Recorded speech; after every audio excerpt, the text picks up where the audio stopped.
सांसद महोदय, यहाँ पर 2 दिवसीय महोत्सव का आयोजन किया जा रहा है पहली बार। कहाँ से कलाकार आएंगे, महोत्सव में क्या क्या होगा, ये बताइए। 2 दिन का कार्यक्रम है।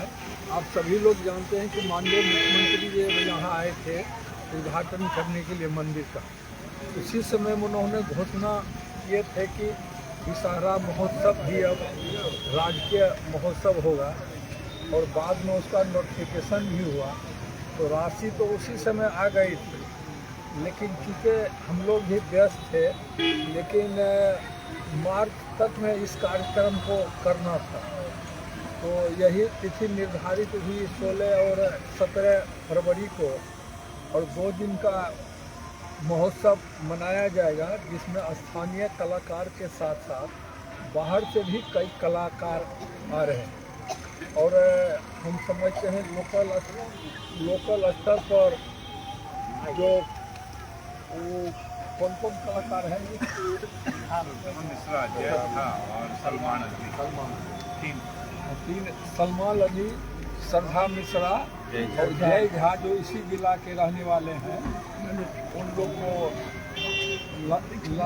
सारे गाँव को लाने का प्रयास किया गया। सारे गाँव सब है, और स्थानीय जो लोग होंगे, एक तबला वादक भी इसी गांव के हैं, राम बहादुर जी के भतीजा, उसको भी समय दिया जाएगा। और यह कार्यक्रम SDO साहब के नेतृत्व में ही यह कार्यक्रम हो रहा है। मुख्यमंत्री जी यहाँ पर आए थे और मंदिर का उद्घाटन भी किया था, पूजा अर्चना की थी। उसके बाद यहाँ महोत्सव का जो घोषणा की उन्होंने, इसको लेकर क्या कहेंगे? महोत्सव की घोषणा किए उसका नोटिफिकेशन राज्य सरकार से हो गया, मंत्रिपरिषद से। उसमें कहना क्या है, अब यह प्रत्येक साल महोत्सव यहाँ विषहरा महोत्सव होगा, और लोग इस महोत्सव में आएंगे, मिलन जुलन होगा, और सांस्कृतिक कार्यक्रम जब होता है तो विचार का भी आदान प्रदान होता है, उसमें सौहार्द भी बनता है। यह कार्यक्रम ख्याति प्राप्त मंदिर है, लोग आएंगे तो इनका भी दर्शन भगवती का लोग करेंगे। यही सदा अब चलते रहेगा। एगो बात रेल मंत्री से जहाँ मिल लिया। हाँ,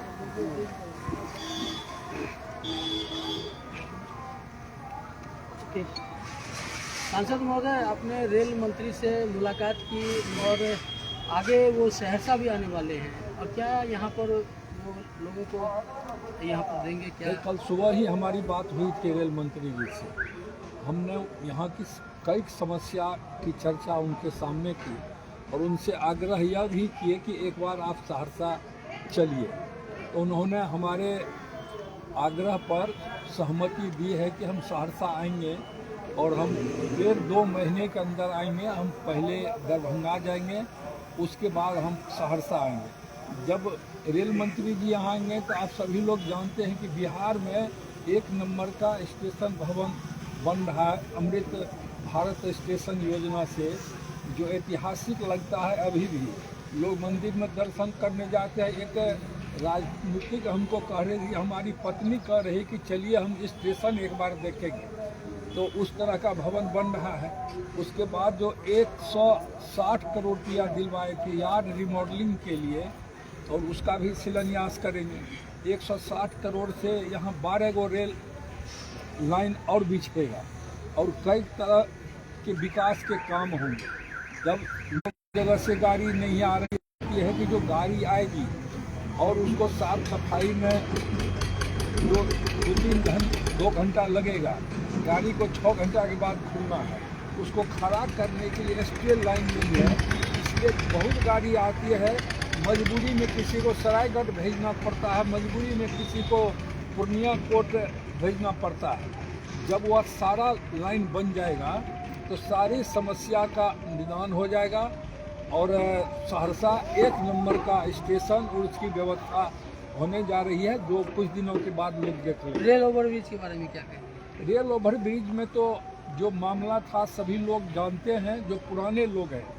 रेल ओवरब्रिज जो बंगाली बाजार रेलवे ढाला पर बनना था, उसकी स्वीकृति सप्लीमेंट्री बजट में 1997 में ही पास हुआ था। उसमें तत्कालीन रेल मंत्री आदरणीय रामविलास पासवान जी थे, लेकिन कुछ अड़चन उसमें यह हुआ कि 1.5 साल ही हम लोग सांसद रहे, 1.5 साल ही मंत्री जी रहे, और पहले पथ निर्माण विभाग का सड़क था, बाद में NH हो गया, तो उसमें उसके मानक पर डिफरेंस आ गया कि हम अप्रोच किस तरह का बनाएंगे, तो वह नहीं बन पाया।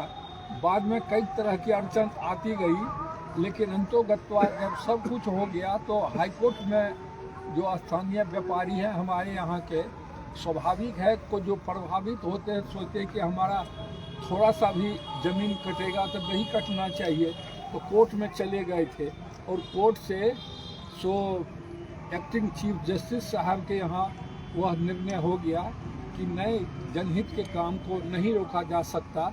तो हम लोग इतना ख्याल करेंगे, माननीय मुख्यमंत्री जी से भी कहे हैं कि दुकानदार को कम से कम क्षति हो, यह प्रयास हम करेंगे।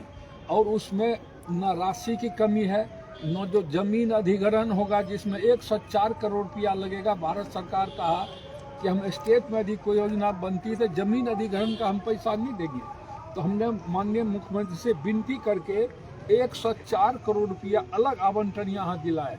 तो राशि वगैरह का कहीं कोई दिक्कत नहीं है। पुल निर्माण निगम उसका टेंडर भी पहले से निकाल के रखा है, और प्रशासन, हमारे जिला प्रशासन भी तत्पर है, और यह काम बहुत आगे बढ़ेगा। जो टेंडर वगैरह में समय लगेगा सभी काम होगा। माननीय मुख्यमंत्री जी आए थे सहरसा, तो उन्होंने स्वयं घोषणा की थी कि बंगाली बाजार रेलवे ढाला पर 100 ओवरब्रिज का निर्माण होगा। लेकिन इतना ख्याल जरूर रखा जाएगा सरकार की तरफ से कि जितनी आवश्यकता ही की जरूरत होगी ज़मीन की, उतना ही लिया जाएगा और दुकानदार को परेशान नहीं किया जाएगा। धन्यवाद।